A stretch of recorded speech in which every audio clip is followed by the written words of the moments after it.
En fait, c'est marrant parce que ce que j'aime beaucoup, c'est un peu ta façon de travailler reflète un peu ton expérience multiculturelle. C'est-à-dire qu'on retrouve les composantes de l'envie d'être proche humainement de tes clients, donc de cette chaleur de relationnel, mais on a une rigueur dans le process que tu utilises qui te vient peut-être de tes études d'ingénieur ou de ton temps passé dans les pays scandinaves.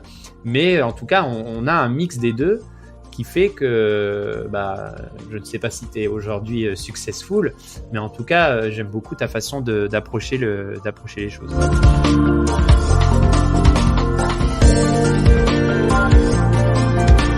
Bienvenue à tous dans ce nouvel épisode de System Sales, le podcast qui donne enfin la parole aux ingénieurs pour leur permettre de partager avec vous leur parcours exceptionnel dans la vente, l'entrepreneuriat ou encore la transition énergétique. Dans ce 18e épisode, je reçois Rachid Labrique, Customer Executive IMEA chez Blue Yonder. Avec Rachid, nous avons décortiqué les phases d'un meeting visioconférence réussi et surtout comment remettre l'humain au cœur d'un processus commercial devenu majoritairement distanciel. Rachid a écrit un article sur ce sujet sur LinkedIn, je vous mets le lien dans le descriptif, et il nous partage son énergie, son enthousiasme, ses astuces incroyables et son intelligence des relations humaines. J'ai beaucoup apprécié cet échange avec Rachid, car c'est Rachid qui est venu à moi pour participer au podcast, et cela donne un résultat hyper qualitatif. J'ai adoré échanger avec lui. Tout le monde a sa place dans ce podcast, il faut être ingénieur évidemment, mais n'hésitez pas à me contacter à contact@systemsales.fr si vous avez des sujets que vous voudriez mettre en lumière et si vous voulez partager votre aventure de la valeur avec les autres.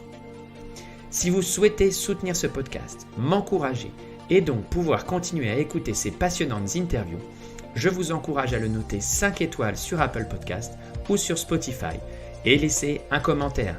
Vous pouvez aussi évidemment m'envoyer un petit message. Enfin, pour recevoir une fois par semaine des conseils en or pour réussir dans la vente et devenir irrésistible, tu peux t'inscrire à la newsletter sur newsletter.systemsales.fr. Allez, je vous laisse en compagnie de Rachid dans ce nouvel épisode. Bonjour. Bonjour Mathieu. Comment vas-tu Rachid ? Très bien, il fait beau aujourd'hui à Paris, donc je suis content. Je suis très heureux de t'accueillir dans ce nouvel épisode de System Sales. Écoute, est-ce que tu peux te présenter aux auditeurs, s'il te Bien plaît ? sûr, bien sûr. Alors, tu veux la version courte ou la version longue? On va faire une version longue par épisode. Commence par l'intro. D'accord. Alors, Rachid Labrique, je suis d'origine marocaine et j'ai fait une grande partie de mes études au Maroc jusqu'aux les classes préparatoires à Agadir. Après les classes préparatoires, j'ai rejoint l'INSIMAG, École nationale supérieure de l'informatique et des mathématiques appliquées à Grenoble, où j'ai passé 2 ans. Après l'INSIMAG, je suis parti en Suède, où j'ai étudié à KTH, c'est une école, une université en sciences, et j'ai fait un master en machine learning, en data science. Et après 2 ans à Stockholm, je suis parti, j'ai commencé mon travail en Allemagne. Et après l'Allemagne, je suis revenu en France, à Paris. J'ai bossé quelques années à Paris et après, plus tard, entre Paris et Stockholm. Et aujourd'hui, j'occupe un poste commercial chez une boîte et un éditeur de logiciels dans la supply chain. Voilà, la version courte. Ok. Écoute, tu coches beaucoup de cases qui m'intéressent et qui vont intéresser les auditeurs. Tu es ingénieur, tu as une expérience à l'international et en plus, tu travailles dans la vente aujourd'hui et c'est pour ça qu'on est rentré en contact sur LinkedIn. Donc aujourd'hui, tu disais que tu étais basé à Paris. Après être passé par Stockholm et l'Allemagne, c'est un choix personnel fort de revenir en France et à Paris. Tu peux nous en dire un peu plus ? Ouais, ouais, évidemment. En fait, c'est un choix personnel, effectivement. C'est par rapport à ma culture, on va dire. La France est le pays le plus proche en termes de culture par rapport là où je viens, du Maroc. Et en Suède, il y avait des problèmes, on va dire, de froid, des problèmes de soleil également. Donc, mais l'expérience était bonne. J'ai passé 2 ans d'expériences, plein de rencontres. J'ai appris pas mal de choses. L'Allemagne, le système est un peu différent de la France et de la Suède en termes de relations avec les gens, principalement. D'ailleurs, c'est le sujet dont on va parler aujourd'hui. Donc, j'ai préféré la France par proximité avec le pays d'origine, mais également par le fait que j'adore la culture française. Également, j'ai pas mal d'amis et du membres de famille qui sont basés à Paris. Et qu'est-ce que tu penses de Paris justement en ce moment avec il y a une tendance où les gens essayent un peu de partir, notamment grâce au télétravail, au digital nomadisme, plein de choses comme ça, des choses qui arrivent, qui sont nouvelles. Toi, t'en penses quoi justement de vivre dans la capitale? Ah ouais. Alors, moi, personnellement, j'ai mes repères à Paris. Donc, j'ai mes amis, j'ai mes activités, j'ai ma famille. Donc, par exemple, si je souhaite déménager à un autre pays, j'aurai plein de contraintes. Après, je sais qu'il y a d'autres personnes qui n'ont pas ces contraintes. Donc, moi, si j'avais pas ces contraintes, je, je pense qu'il y aura d'autres pays qui peuvent être plus intéressants, par exemple en Asie où il fait beau tout le temps. En plus, il y a pas beaucoup de complications qu'on a en France. Donc après, ça dépend, je pense, ça dépend vraiment de la personne. Chaque personne a la définition de son bonheur, comment il veut vivre sa vie. Après, avec le télétravail, effectivement, il y a des gens qui prennent la décision d'aller plus loin et de changer complètement le pied puisqu'ils n'ont pas les contraintes que moi, personnellement, j'ai en ce moment. Ça marche. Euh, je reviens un peu sur ton expérience en Scandinavie. Qu'est-ce que tu en as tiré? Moi, je connais un petit peu, hein. J'ai travaillé avec des clients en Norvège, aussi au Danemark, en Suède. Et c'est une zone qui est vraiment particulière avec laquelle travailler. Qu'est-ce que toi, t'en as tiré comme expérience? Qu'est-ce que ça t'a apporté au niveau du travail, justement? D'abord, plusieurs choses. La première chose, c'est les gens là-bas, ils sont plutôt pragmatiques. C'est très terre à terre. En gros, si tu as de la valeur, tu montres ta valeur, les gens ils vont t'apprécier. Donc, il y a pas beaucoup de jugement de valeur. Les gens ils vont pas te juger directement. Donc, si tu es un bosseur, tu leur montres que tu travailles et que tu arrives à leur montrer les bons résultats de ton travail. Normalement, tu peux avoir des bons contacts et tu peux créer une bonne relation. Après, c'est les pays scandinaves, donc en termes de chaleur, il n'y a pas la même chaleur humaine que ce qu'on a en France, en Espagne, au Portugal, c'est un peu différent. Donc ça va prendre un peu plus de temps pour construire des relations. Donc c'est pas immédiat. Par exemple, je te donne un exemple concret. Quand j'étais à l'école ou à l'université, j'ai bossé sur un projet avec un Suédois. Donc on a bossé pendant 2 mois sur le projet. Et même après les 2 mois, on a passé presque chaque jour ensemble. Même après les 2 mois, on- on- il est, il est pas mon ami en fait. Il n'est pas devenu mon ami. Même si en fait, pendant cette période, je me suis dit ah peut-être on est des amis maintenant. Non, en fait non. En fait les relations pour les construire là-bas, ça prend plus de temps. Mais sur le long terme, on peut y arriver. Donc ça c'est le premier point en termes de relations. Le deuxième point c'est un pays qui est riche en termes de rencontres, puisqu'il y a généralement pas mal d'anglophones qui viennent faire leurs études dans les pays scandinaves. Moi, j'ai fait mon master dans un environnement très international, donc il y a des Américains, des Finlandais, des Danois, et c'était chouette, puisque bah, en termes d'échanges culturels, en termes d'apprentissage, on faisait des voyages ensemble. Donc ça, c'est le deuxième point. Après, en termes de troisième point, en gros, les pays nordiques, c'est quand même un environnement qui est différent du nôtre en termes de climat, en termes de comportement, d'habitude. Donc, il faut un peu changer ses habitudes par rapport à cet environnement. Donc, juste par exemple, on en a parlé tout à l'heure avant l'enregistrement. Pendant l'hiver, par exemple, la journée elle est très courte. Donc parfois c'est 5 heures en termes de journée. Donc il faut s'habituer à avoir 5 heures, pas 5 heures de soleil, juste 5 heures de journée, puisqu'il n'y a pas de soleil pendant plusieurs mois. Et là, il faut un peu reprogrammer toutes les activités normalement que tu as l'habitude de faire pour les recaler à ce système qui est différent. D'accord. Et tu parles aussi au niveau professionnel que les journées de travail sont du coup raccourcies, qu'il faut être un peu plus efficace, il faut optimiser le temps passé avec les gens. C'est ouais, en fait, moins longues, les journées sont moins longues que les journées ici en France. Généralement, les gens ils se terminent vers 16 heures, même 15 heures parfois. Donc, mais après le réveil, beaucoup les gens ils se réveillent un peu plus tôt. Donc, ils peuvent commencer à 7 heures du matin, 6 heures du matin. Euh, pour une petite anecdote, les dîners en Suède, parfois c'est à 17 heures. Donc à 17 heures, on met déjà le. Mais après, c'est un peu effectivement. Donc il faut un peu. On peut planifier des réunions avec des clients un peu plus tôt qu'on le fait en France. Par exemple, en France, bon, disons que c'est à partir de 9 heures. Là-bas, on peut même planifier une réunion à 7 heures du matin. D'accord, ok. Et du coup, tu peux nous en dire un petit peu plus sur ton secteur d'activité actuel, quel poste tu occupes et comment tu en es venu justement à travailler sur un poste de sales.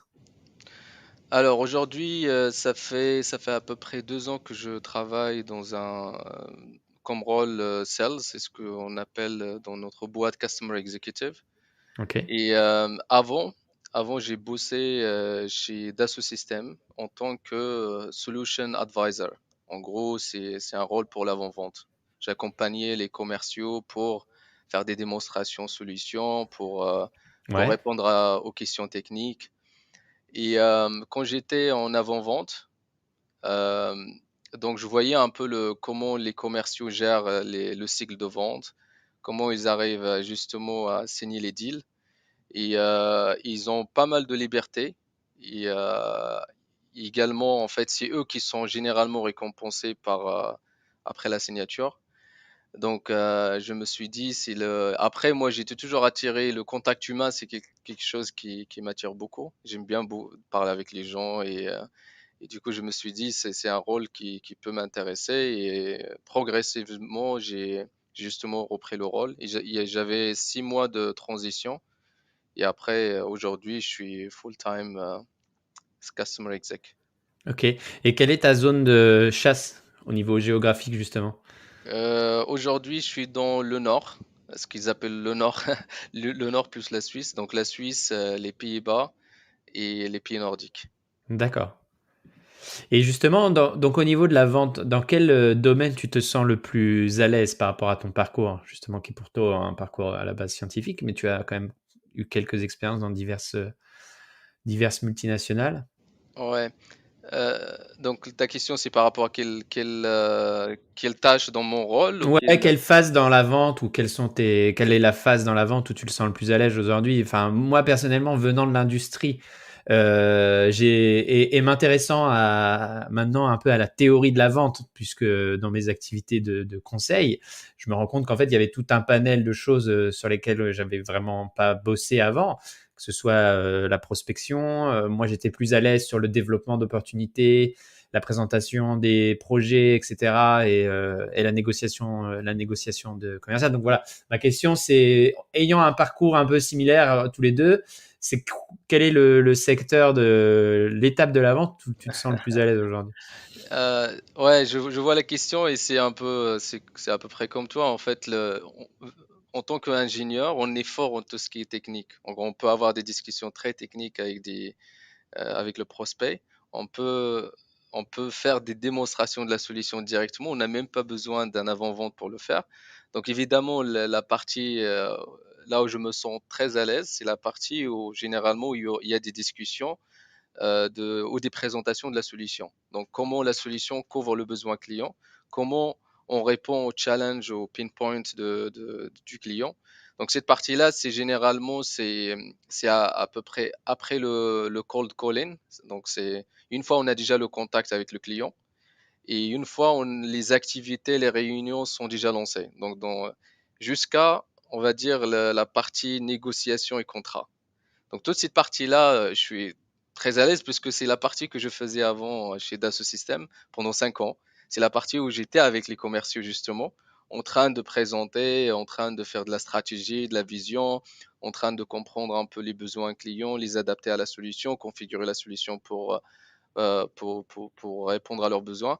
Donc c'est cette partie-là, je suis à l'aise. Après la partie, les autres parties, donc toute la partie, avoir le premier contact avec le client, essayer de l'accrocher pour une problématique, pour répondre à une problématique spécifique, ou l'autre partie qui est plutôt la négociation et les contrats. Donc ça, c'est cette partie-là que j'apprends et j'apprends toujours pour m'améliorer là-dessus.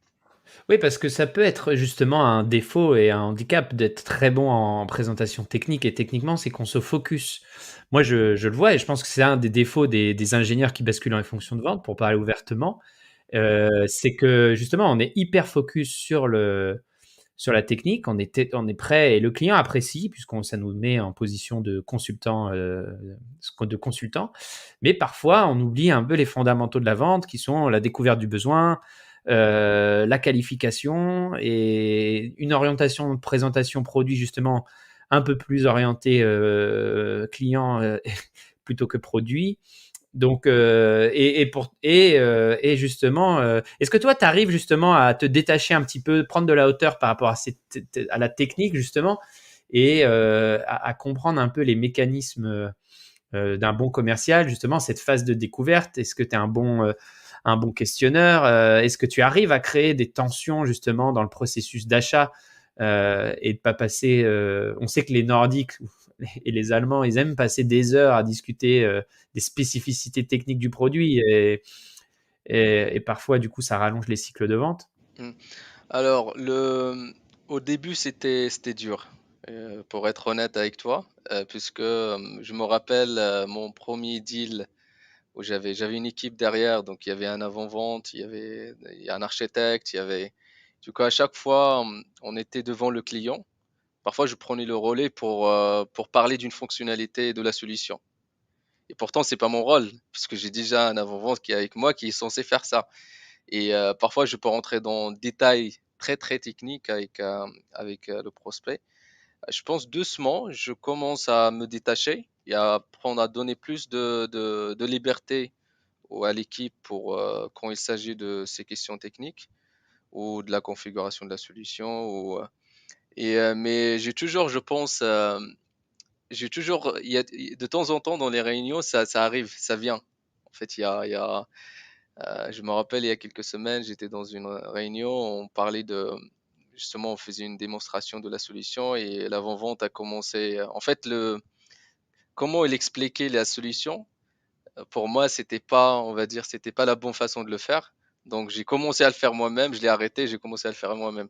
Mais je pense, c'est un peu, il faut avoir le juste milieu. Je pense que c'est le Mm. bagage qu'on a en tant qu'ingénieur, il est très important pour la vente. Mais après, il faut de temps en temps se détacher, avoir une vision plutôt high level et poser des questions pertinentes pour le client et être plutôt dans l'écoute au lieu d'être celui qui présente à chaque fois. Ouais, c'est important. Et du coup, quand on a préparé ensemble cet épisode, on a parlé, tu as écrit un article sur LinkedIn qui s'intitule en français Comment être un peu plus chaleureux dans ses relations clients à l'ère de. Alors, il y a eu, on est peut-être dans le post-Covid, je sais pas, mais toi, tu as sûrement ressenti ça ou l'envie d'écrire cet article pendant la période Covid. En tout cas, dans une période où, et l'avenir ce sera un peu plus comme ça, où on est un peu plus dans une relation client distancielle, on a moins de capacité d'être dans un échange physique ou de voyager, etc. Donc toi, c'est un sujet que tu as pris un peu à bras le corps et donc tu as écrit un article là-dessus sur LinkedIn. Est-ce que tu peux nous en dire un petit peu plus déjà sur le contexte qui t'a amené à écrire cet article? Ouais, alors donc l'article, pourquoi je l'ai écrit? Parce que pendant le Covid, on était tous enfermés chez nous. Il n'y avait pas de contact avec le client. Et quand tu fais une vente, normalement tu vends à une personne, indépendamment de ta solution, indépendamment de quelle problématique tu résous. Une vente, c'est entre deux personnes ou deux organisations. On parle d'humain. Et pendant le Covid, il n'y a pas vraiment cet humain puisqu'on rencontre pas les gens. On va pas prendre un café avec eux, on va pas prendre un déjeuner avec eux, on va pas prendre un dîner avec eux. Donc il n'y a pas de lien physique avec ces personnes. Et dans les meetings Zoom, Teams, on est toujours restreint puisque on va commencer la réunion par un agenda. Et après, dans l'agenda, c'est très technique, il y a pas de côté personnel. Donc je me dis, peut-être qu'il y a quelque chose à faire, même en faisant une réunion Zoom, il y a quelque chose à faire pour construire cette relation. Comment construire la relation, même quand on n'a pas un contact directement physique avec le client? Donc c'est l'objectif justement de cet article. Et moi, c'est la méthode que j'ai développée ou que j'ai décrite dans l'article, c'est une méthode que j'applique. Et c'est pas une méthode qui est révolutionnaire. En fait, c'est quelque chose qu'on fait déjà aujourd'hui quand on rencontre des amis, des membres de la famille. C'est juste, j'ai essayé de la projeter et de la mettre dans un contexte business. Ok. Et du coup, tu expliques-nous. Bon, moi, j'ai lu l'article, donc je connais un petit peu, mais est-ce que tu peux expliquer un petit peu justement cette méthode? D'accord. Ok. Donc il y a plusieurs principes dans la méthode. Donc le premier que je décris dans l'article, c'est il faut être passionné par ce qu'on fait et il faut le montrer. Donc en fait, c'est quand on rencontre par exemple un client physiquement, on peut leur montrer comment on est passionné par rapport à la solution. Mais sur Zoom, c'est très difficile de le faire. Donc dans une réunion Zoom, il faut vraiment montrer cette énergie positive qu'on présente. Il faut être excité par rapport à ce qu'on présente. Il faut le montrer. Et on le montre par le dire déjà. Ça, c'est le premier point. Et le deuxième point, c'est vraiment avoir cette énergie positive, être enthousiastique, enthousiaste par rapport à tout ce qu'on présente au client. Donc ça, c'est le premier point. Le premier point, c'est être passionné par rapport à tout ce qu'on fait. Il faut le montrer dans ces réunions Zoom. Le deuxième point, c'est quand on prépare une réunion, en fait, il y a toujours avant la réunion, il y a pendant la réunion, il y a après la réunion. Il y a des actions à faire dans chaque phase. Donc, avant la réunion, qu'est-ce qu'il faut faire? D'abord, il faut chercher toutes les informations qu'on peut récolter par rapport à ce client. Donc, l'audience. Est-ce qu'ils ont un rapport annuel?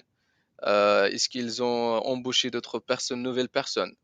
Est-ce que les personnes qu'on rencontre, est-ce qu'ils ont des intérêts dans leur vie quotidienne? Par exemple, je peux même parfois aller regarder leur Facebook, bien sûr leur Instagram, leur LinkedIn, toutes les informations que je peux récolter par rapport aux personnes, par rapport à l'entreprise, il peut le faire. Il faut le faire. Aujourd'hui, on a cette, cette chance en fait d'avoir accès à toutes ces informations. On n'a même pas besoin d'aller poser la question à la personne, parce qu'il y a pas mal d'informations qu'on peut trouver en ligne. Donc ça, une fois on a ça, après on va définir un peu le profil de chaque personne par rapport à tout ce qu'on a récolté. Donc on va dire cette personne, elle est plutôt, voilà ses intérêts, voilà les points communs par rapport à mon parcours, par rapport à mon expérience, par rapport à mes activités personnelles. Une sorte de map, on va faire une sorte de carte de chaque personne et on va essayer d'utiliser ça pendant la réunion. Donc là, c'est avant la réunion. Et même parfois, ce que je fais de temps en temps, c'est j'envoie un petit teaser. C'est comme dans les films. Je enregistre une petite vidéo. Je leur dis, parfois ça peut être juste en live, ça peut être à l'extérieur, ça peut être sans vraiment avoir on va dire très scripté, avec un script. Et j'envoie la vidéo avant la réunion pour leur dire voilà qu'est-ce qu'il faut s'attendre à la réunion. Et du coup, les gens généralement ils sont préparés. Ils se disent cette personne-là, il a pris le soin d'enregistrer quelque chose pour nous, pour nous parler un peu ça peut être juste la structure de la réunion et pourquoi c'est important pour moi ou pour eux. Euh, et normalement, tu as déjà un impact sur les gens avant même de les rencontrer. Et après, pendant la réunion, donc il y Alors a attends, aussi. ça, là, je t'arrête. Ouais, On reprendra là. Euh, les gens voient pas ma tête, parce qu'on est en podcast évidemment, mais ouais. je suis énormément impressionné par ça, parce que moi, je suis un fervent défenseur dans le cycle de prospection et dans le feedback après réunion d'envoyer une vidéo personnalisée. Quand j'avais mes équipes d'ingénieurs d'applications, ce que tu appelais, toi, les ingénieurs assistants D'avant-vente. commerciaux d'avant-vente, Ouais. je leur disais, mais arrêtez d'écrire des emails de 15 km de long pour expliquer un point technique. Faites une vidéo facecam pour vous enregistrer. Les commerciaux, je dis, quand vous faites un meeting, envoyez dans les 24 heures une vidéo feedback pour dire aux clients ce que vous avez pensé de la réunion et faire un petit truc. Et j'avais jamais pensé à la faire en vidéo préparatoire pour introduire ta personne, pour que la personne s'habitue à ton image. Et en fait, voilà, c'est génial, quoi. Donc, comment t'es venue cette idée justement de vidéo? Tu t'es inspiré de quelque chose que tu avais vu sur le net ou ça t'est venu comme ça naturellement? Alors, ça a commencé par, il y a quelqu'un qui m'a envoyé un email et dans l'email et c'est dans le titre, c'est marqué Please watch the 40-second video. C'est le titre D'accord, de, génial, ouais, ouais. c'est le titre de l'email. Et dans le corps de l'email, ce qu'il a mis, c'est juste une capture d'écran de la vidéo. Et sur la capture d'écran de la photo de la vidéo, il a mis le lien. Et à l'époque, j'avais pas mal d'emails, j'avais 300 emails, à chaque fois je les archivais. Et j'ai vu le mail, et j'ai vu la photo, et j'ai cliqué sur justement le lien. Et oui, évidemment. Puisque ce mail était tellement différent des autres que ça m'a poussé justement à l'ouvrir. Et quand en fait, le mail n'a pas été dans un contexte de vente, mais je l'ai quand même. Et du coup, je me suis dit, allez, je vais utiliser la même méthode pour la vente. Et jusqu'à maintenant, ça a un impact énorme sur. Puisque tu commences la réunion avec le client et tu lui as déjà envoyé une vidéo, il te dit ah, merci beaucoup pour la vidéo, c'était très sympathique. Merci d'avoir pris le temps de la faire.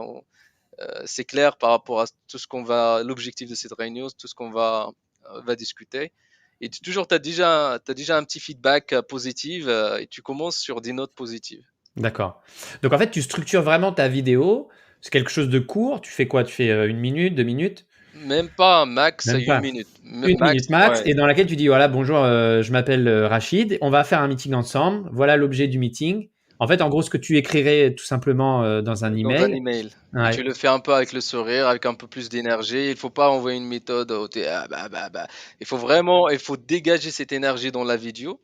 Et les gens, ils le sentent. En fait, ils voient quelqu'un souriant et il est en train de profiter justement de faire la vidéo. Et ils ont hâte de te rencontrer. Et- Enfin, ça va marcher parce que là, moi, je vois Rachid en vidéo, évidemment, et je le vois plein d'énergie, il bondit sur chaque chaise, il fait des grands moulinets avec ses bras, on sent que c'est quelqu'un c'est quelqu'un qui transmet sa passion, effectivement. Et du coup, je reviens sur un peu ta méthodologie. Donc ça, c'était l'avant meeting, tu envoies une vidéo. Ensuite, on arrive au pendant. ouais.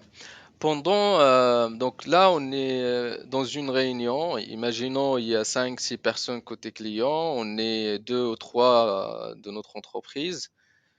La première chose, c'est il faut prendre son temps avant de commencer, on va dire, la réunion ou la réunion technique ou commerciale, ou on s'en fout du sujet de la réunion, mais il faut prendre son temps pour parler de tout ce qui est personnel. Je m'explique. Il faut créer, en fait, notre objectif, c'est de créer une relation avec l'audience. Et pour créer une relation avec l'audience, on va pas créer cette relation avec quel algorithme de machine learning on va utiliser pour résoudre un problème de classification. On va créer cette relation en parlant de choses qui sont personnelles. Donc, on va d'abord, ça peut être juste un bonjour, comment allez-vous, des trucs classiques, ou ça peut être, parfois, ça peut être juste complètement différent. Euh, Généralement, les gens, ils vont mettre ou bien un background pour leur Zoom, pour le team, Zoom ou Teams. Ils vont mettre un background ou ils vont pas mettre un background. Donc, on peut même voir ce qui se passe un peu dans leur pièce. Donc, il faut être très attentif et voir est-ce qu'il y a des points qu'on peut soulever. Ça peut être un tableau, ça peut être parfois, ça peut être juste une guitare qui est à côté. Moi, je joue aussi la guitare. Donc, ça peut être un sujet de discussion avant de commencer la réunion. J'essaie un peu de voir rapidement est-ce qu'il y a des éléments communs. Ça peut être des éléments communs que je vois dans la réunion ou ça peut être des éléments que j'ai déjà vécus par rapport à quelque chose, pas vécu en fait, que j'ai déjà vu dans mes recherches. Par exemple, j'avais fait une réunion il y a quelques semaines avec un prospect, et le prospect avait publié un article sur l'importance de l'humour dans le business. Et moi, l'article, ça m'a beaucoup impressionné. Et du coup, c'était le sujet de discussion. On a commencé par traiter cet article. Je dis, ah, j'ai vu votre article, c'est pas mal, et voilà moi, ce que j'en pense. Et c'était le début de la discussion. Donc, En fait, tu utilises comme icebreaker, tu t'es renseigné avant, tu as regardé si la personne a liké un article ou a posté quelque chose, et tu utilises ça comme un icebreaker au début de la réunion. ouais, ça peut Et être donc les recherches, ça peut être ce qu'on voit dans l'écran, ouais. ou ça peut être en gros, euh,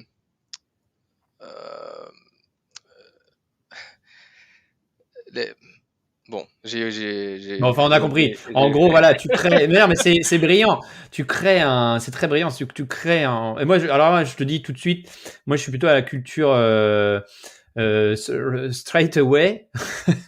Et ce qui n'est pas forcément très bien, c'est que je vais avoir une longue phase de découverte. J'adore poser des questions. Mais alors, le icebreaker et le prendre le temps voilà, de faire une petite intro personnelle, etc. Dans la réunion. Est-ce que je le fais pas.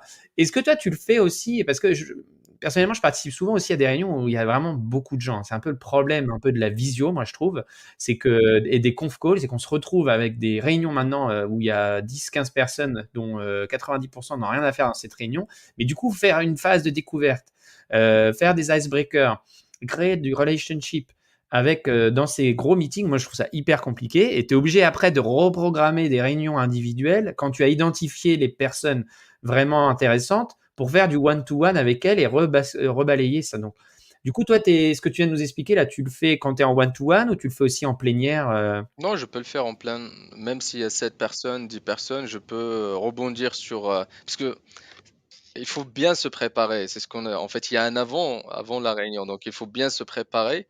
Donc, je connais à peu près les personnes, ce qu'ils ont fait dans leur vie, j'ai un peu d'informations par rapport à chaque personne. Donc, je vais essayer de cibler quelques personnes dans la réunion pour avoir cette interaction directement dans la réunion.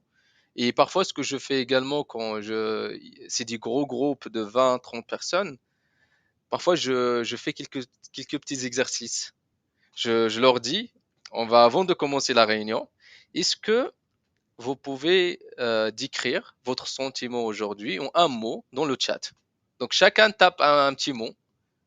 Ou ça peut être juste, est-ce que vous pouvez nous dire quel est votre objectif personnel de cette réunion? Est-ce que vous pouvez le taper dans le chat? Et donc chacun, en fait, il y a un peu de... Et après, je prends un mot ou une réponse et je rebondis là-dessus, je pose la question à la personne, j'essaie un peu de créer cette relation, cette interaction quand il s'agit d'un grand groupe. Donc il y a toujours des moyens de le faire, même avec des gros groupes. Il faut juste être un peu créatif et ne pas avoir peur. Puisque ce qu'il faut savoir, c'est que quand on fait une vente, mais ça tu le sais, Mathieu, je sais, c'est que en fait, c'est entre les humains. C'est entre les humains. En fait, on s'en fout de la solution.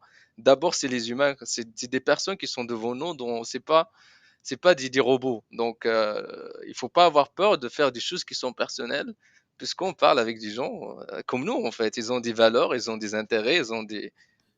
Ouais, en plus, enfin, moi, ce que j'aime, c'est que c'est génial. Moi, j'écoute, je suis ravi d'écouter tes techniques. Euh, T'arrives quand même. Moi, je mitigais en disant attention de ne pas dépasser la barrière. Tu vois, quand tu dis je vais aller icebreaker, je vais aller demander aux gens de parler un peu de comment ils se sentent, etc. Tu vois, je dirais, il faut faire attention parce qu'il y a des gens vis-à-vis de leur. Là, quand tu t'adresses à 5 clients, ils vont peut-être avoir du mal à. Mais j'aime bien l'idée du chat en disant voilà, qu'est-ce que chacun attend de l'objectif d'un rendez-vous. Moi, c'est des questions que je pose hein, quand je suis en one-to-one ou même deux personnes. Je dis voilà, quel est votre objectif de la réunion? Qu'est-ce qui ferait que pour vous la réunion est réussie? Et je trouve ça vraiment intéressant de le proposer aussi en chat via une conf call quand tu as 10 personnes. Euh, et toi, comment tu gères justement par rapport à. T'arrives à pas aller trop loin dans la. Il faut, il faut- Il faut être un peu intelligent par rapport à ça, effectivement. Parce que si tu le fais pendant 10 minutes, bien sûr, les gens ils vont dire, allez, on doit quand même voir ta solution, on doit quand même discuter du contrat, il faut le faire. Non, en fait, tu le vois, tu le sens, en fait. Ça dépend du meeting, ça dépend des personnes. Parfois, ça peut durer 3, 4 minutes. Parfois, ça dure juste 1 minute. Ça va vraiment dépendre de ton audience. C'est au feeling. Tu vois, est-ce que ils sont dedans? Ils s'expriment bien, ils sont en train de parler de tout ce qui les passionne ou pas. Ou par exemple, tu sens comme quoi les gens, ils sont vraiment, ils veulent juste commencer la réunion. Donc, tu vas essayer de faire une transition un peu, on va dire light, et tu commences le sujet du rendez-vous. D'accord. Ok, bah écoute, ça me paraît vraiment sympa. Et donc, du coup, ça, c'est le pendant. Et je pense que, bon, tu nous l'as pas dit, mais si vous posez des questions aux clients, même sur leur vie personnelle ou sur leurs sentiments du jour, bah écoutez la réponse. Parce que si on pose une question et c'est pour ne pas écouter et jumper tout de suite sur la suite, je vois pas trop l'intérêt. Et, euh, et donc, du coup, la phase d'après. Alors, donc après la réunion, ça commence déjà pendant. En fait, les clients, ils vont poser des questions. Ils vont, en fait, vous allez, en fait, moi, je réponds, avec l'équipe, on répond à ces questions. Mais après la réunion, on va dire, je fais généralement un briefing, ce qu'on appelle un briefing avec l'équipe pour dire qui sont, par exemple, les points pour être proactif, qui sont les points qu'on peut soulever. Par exemple, ils n'ont pas pensé à une autre problématique, ou ils ont posé une question, mais on n'a pas vraiment répondu à 100%. Ils nous ont demandé un cas client, on n'a pas approfondi le sujet. Donc on va prendre tous ces points-là et on va leur envoyer un récapitulatif de tous ces points. Les questions, leurs réponses, s'il y a des documents pour approfondir un cas de client, ou ça peut être un sujet. Ils n'ont pas pensé à ce sujet, mais on pense que c'est intéressant pour eux. Et ça, après, je le fais pas tout le temps, honnêtement, mais parfois, ça peut être une petite vidéo. Au lieu d'envoyer un email, j'envoie une vidéo pour résumer tout ça et leur dire merci pour d'avoir pris le temps de nous rencontrer. Et voilà ce que vous allez trouver dans ce mail, un cas client, des questions-réponses, ainsi de suite. Bah, c'est un process c'est un process qui est hyper exigeant, ce que tu nous présentes là. C'est-à-dire que le travail de recherche, la vidéo d'introduction, préparer quand même son meeting pour que ce soit efficace et faire un post-traitement. Bon, je suppose qu'en plus, tu as tes activités administratives où il faut en renseigner dans le CRM, documenter, faire une vidéo de post de conclusion. Tout ça, c'est un process qui est exigeant. Alors, j'imagine que des fois, évidemment, tu rates un peu Bien sûr, c'est pour ça les il étapes. faut, ouais, you have to choose your battles. Il faut Ouais, choisir vraiment là où il faut le faire. ouais, exactement. Après, ça dépend aussi du commercial. C'est le commercial bosse sur 40 deals pendant l'année. Il peut pas faire ça pour chaque deal. Moi, je bosse sur des opportunités, des grandes opportunités. C'est ce qu'on appelle complex sales. Une opportunité dure à peu près un an en moyenne, ou parfois quelques mois, mais ça dure. Donc, c'est sur la longueur. Donc, j'ai pas 40 opportunités par an. Donc, c'est vraiment très. Je choisis mes combats. Je dis, Ouais, voilà, j'ai trois, quatre combats et après, je me ouais, focalise sur les combats. on revient sur l'importance en vente complexe, sur l'importance de la qualification. C'est-à-dire que c'est un travail pour le commercial qui est exigeant et tu peux pas faire ce travail sur toutes les opportunités. Et voilà, donc Exactement. ouais. Et après, ce qui est très important après la réunion, c'est les actions. Une réunion, son next steps, son prochaines étapes, c'est une perte de temps. Il faut vraiment s'assurer que même avant de finir la réunion, que tu as déjà une action qu'il faut mettre en place avec le client. Ça peut être un follow-up, ça peut être le fait de se revoir dans, je sais pas, 2 semaines, mais il faut vraiment avoir ces prochaines étapes. Et dans le mail qu'il faut envoyer après, il faut dire voilà les prochaines étapes. Ça, c'est très important. puisque sinon, il y a ce fil conducteur, il va être interrompu, et du coup, il faut relancer encore le client pour revoir, pour refaire une autre session, pour discuter encore, et du coup, il n'y a pas une succession d'événements. En fait, l'objectif d'un commercial, c'est de signer à la fin. Donc, et du coup, si on regarde la date de signature imaginaire, on va voir un peu toutes les activités qu'il faut faire. Et après, il faut placer, ça dépend là où on est placé par rapport à ces activités. Il faut toujours essayer d'anticiper et de faire bouger le client vers la prochaine étape. C'est ouais. En fait, c'est marrant parce que ce que j'aime beaucoup, c'est un peu ta façon de travailler reflète un peu ton expérience multiculturelle. C'est-à-dire qu'on retrouve les composantes de l'envie d'être proche humainement de tes clients, donc de cette chaleur de relationnel, mais on a une rigueur dans le process que tu utilises qui te vient peut-être de tes études d'ingénieur ou de ton temps passé dans les pays scandinaves. Mais en tout cas, on a un mix des deux qui fait que bah, je ne sais pas si tu es aujourd'hui successful, mais en tout cas, j'aime beaucoup ta façon d'approcher les choses. Tu n'es pas Merci. obligé de répondre. Hein. Merci. Merci pour le commentaire, ou le complément plutôt. Mais Non, tu as un droit de réponse. Vas-y. non, mais après, quand j'étais ingénieur, j'étais structuré, effectivement. J'aime bien l'organisation, il y a un process derrière. Quand je travaillais avec les commerciaux, une des raisons pourquoi j'ai basculé d'ailleurs en commercial, à chaque fois, je demandais au commercial quelle est ta stratégie pour gagner ce deal. Il y a pas de réponse. J'ai pas de réponse. Une grande partie, j'ai pas de réponse. Alors, comment tu veux que je travaille avec toi? Je sacrifie parfois mes soirées, mes week-ends, et toi, tu n'as même pas une stratégie de vente, de gagner ce deal.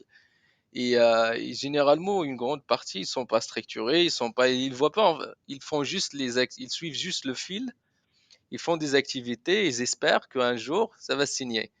Et moi, j'aime bien que ça soit structuré. Je sais à peu près à chaque fois que je me pose la question, quelle est ma probabilité de gagner ou de perdre, et comment je peux améliorer cette probabilité, quelles sont les actions que je dois faire.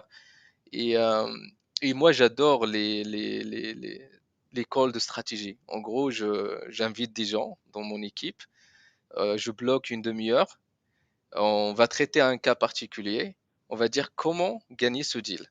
Quelles sont les actions qu'on doit faire? Oublions un peu toutes les contraintes. Quelles sont les actions qu'on n'a pas fait jusqu'à maintenant qu'on doit faire pour gagner ce deal, indépendamment de contraintes qu'on a aujourd'hui chez le client ou même chez nous en interne.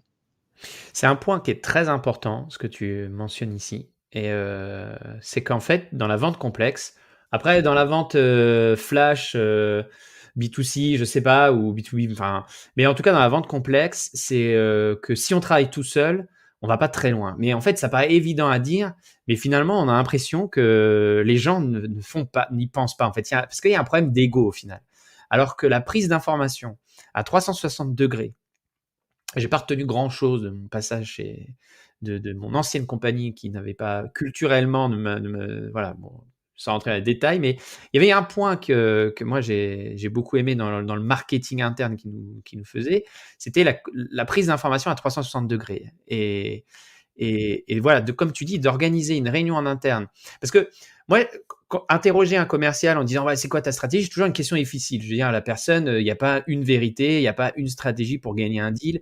Mais par contre, ce qui est sûr, c'est que la cartographie du deal, est-ce que quand le gars est quand même capable de répondre à des basic questions, ensuite d'aller solliciter les gens autour de soi, d'avoir l'intelligence de solliciter les gens autour de soi pour avoir leur avis, prendre l'information et des fois se remettre en question, ça c'est vachement important. Ouais. Et c'est vrai, ouais, c'est une question d'ego. Et parfois, en fait, quand on bosse sur une vente complexe, on est dedans. Mm. Et t'as pas la hauteur de prendre un peu plus de distance et voir un peu tout, tout le cycle. Là, on fait mal, là, on fait du bon travail. Et du coup, quand on travaille avec les autres, et même parfois, ce que j'essaie de faire, c'est d'inviter des gens qui bossent pas avec moi dans l'opportunité. Parce qu'ils vont poser des questions qui sont on va dire, stupides, Un- qui sont un Ouais, peu, candid question, ouais. voilà, exactement. Et du coup, ces questions, ils peuvent même, je peux commencer à m'interroger, ah, pourquoi j'ai pas fait ça? Ah, peut-être puisque j'avais des hypothèses avant, au fil du temps, ces hypothèses, elles sont plus correctes. Ce qu'il faut également savoir, c'est que dans une vente complexe, on va construire une stratégie le premier jour, mais au bout de 2, 3 mois, cette stratégie n'est plus bonne. Il faut la changer. La stratégie doit être dynamique. En fait, c'est chaque semaine, chaque 2 semaines, il faut un peu changer les cartes. C'est un jeu d'échecs. Il faut voir qui sont, peut-être qu'il y a de la compétition qui rentre, peut-être que il y a quelques personnes qui sont parties de l'entreprise, peut-être que oui, le client a découvert quelques gaps dans la solution. Peut-être qu'il y a tellement de choses qui arrivent qui changent un peu le game. Et il faut pivoter. Il faut à chaque fois réagir par rapport à ces éléments pour changer et pour renouveler la stratégie. Carrément. Il y a un point qui m'intéresse dans l'article que tu as écrit, et ce sera le dernier point qu'on abordera aujourd'hui, puisque l'heure tourne.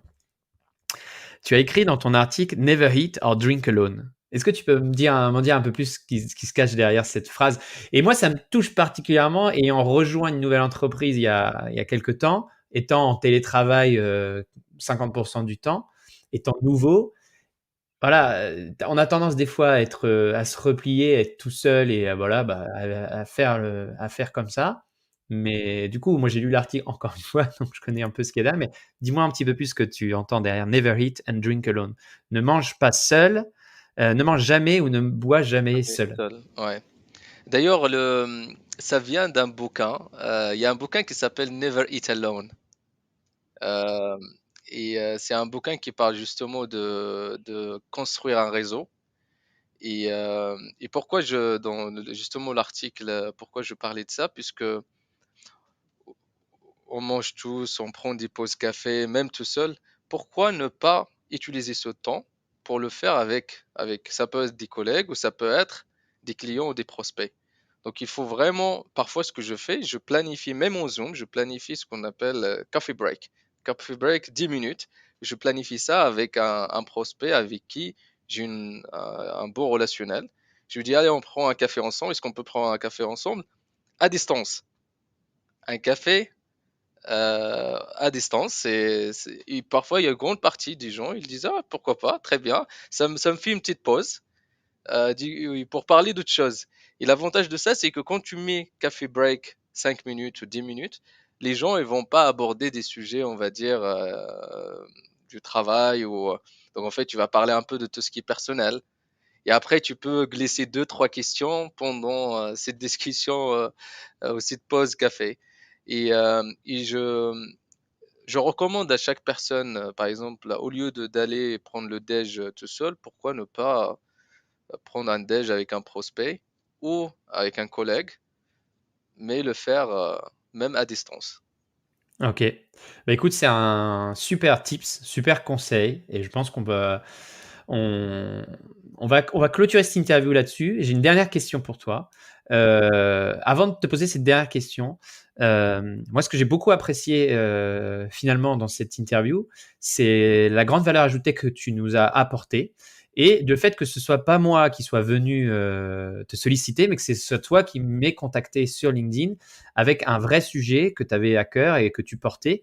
Et au final, on a un épisode qui est hyper qualitatif pour tout le monde, enfin en tout cas pour les ingénieurs qui travaillent dans la vente, mais aussi pour les autres, je pense. Donc merci à toi. Et la dernière question, c'est qu'est-ce qu'on peut souhaiter à Rachid demain? Qu'est-ce qu'on peut te souhaiter pour le futur, justement? Tu veux dire quel est mes plans pour le futur Voilà. auquel Qu'est-ce qu'on peut te souhaiter? Qu'est-ce qui te fait encore lever le matin? Quelles sont tes ambitions? C'est toi qui as le mot de la fin. Tu nous dis ce que tu veux. En fait, ce qui me passionne moi quand je me réveille le matin, c'est vraiment apporter de la valeur aux gens et d'avoir un impact, de le sentir, de le voir. En gros, le construire et le voir. Donc, quand par exemple je bosse avec un client, généralement, c'est toujours orienté par rapport à ce client. C'est très centré par rapport à ce client. Et j'essaye de répondre à leurs questions. J'essaye de leur montrer la valeur de la solution. mais ça se termine pas à la signature. Moi, généralement, tous mes deals que j'ai signés, je les suis, même vers la fin, jusqu'à la fin, après le go live, pour voir est-ce qu'il y a vraiment l'impact, tout ce qu'on a raconté, est-ce que c'est vrai que le client, justement, euh, la solution lui a apporté cette valeur. Et ce que vous pouvez me souhaiter dans les prochaines années, c'est de justement avoir plus d'impact sur plus d'organisations et, rendre mes clients encore plus heureux. Bon, c'est une bonne réponse corporate. Tu vas nous faire on refait maintenant la même, mais la réponse sincère. Non, je plaisante. Non, non, mais sérieusement, moi j'aime Bon, j'aime bien créer un impact et apporter de la valeur aux gens. Et ça marche. c'est pas juste mes clients, mais également c'est d'ailleurs c'est pour cette raison que justement je suis là aujourd'hui en train de parler, parce que je pense les ingénieurs ils peuvent faire encore mieux, ils peuvent utiliser toutes leurs compétences en étant des commerciaux. Et c'est pas contradictoire par rapport à à leur carrière ou leur background. Puisque un ingénieur, il peut dire, ah, je suis ingénieur, je suis très technique, je fais plusieurs années j'étais en train de coder et je peux pas être commercial. Ça, c'est, c'est- ça, c'est les sentiers battus. C'est des choses qu'on a dans notre tête, mais c'est pas réel. Donc, je pense que chaque personne qui a envie d'aller rendre le commercial comme son métier, il faut pas hésiter à le faire, puisque je pense que tout le monde est capable de le faire. Il faut juste être ouvert et apprendre chaque jour. Eh ben, écoute, c'est la raison d'être de System Sales et je suis très content que tu me rejoignes sur le sujet. Et il y a eu d'autres invités qui ont aussi eu un peu le même discours, donc on se rejoint là-dessus. Et je te remercie encore pour ta disponibilité. Merci Mathieu. Merci Rachid. Allez. Voilà, j'espère que cet épisode vous a plu. Si c'est le cas, comme d'habitude, partagez-le autour de vous, notez-le 5 étoiles sur Apple Podcast ou Spotify et laissez-moi un commentaire. Voilà, à la semaine prochaine.